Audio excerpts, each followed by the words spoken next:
Barbie Cortez update. And during anak TV awarding, ayun pa nga si Barbie.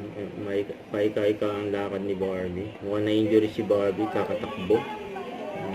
Morning run. Kasama niya dyan si Miss Dayan. At saka si Miss Fatima. Yun o. Ang congrats kay Barbie.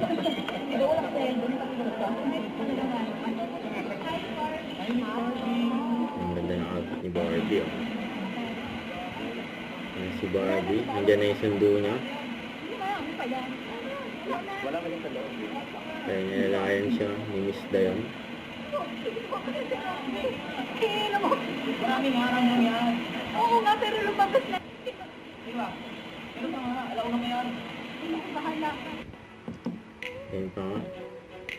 Ispatan pa nga sila Barbie at David Licauco ng camera just sa awarding ng Anak TV. Kahit di sila magkatabi.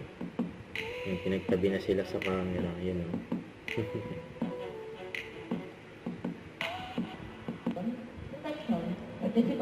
So, during Save the Children, Ambassador Barbie Cortez. Kami ang future. Present kami. And we want to be part of building solutions.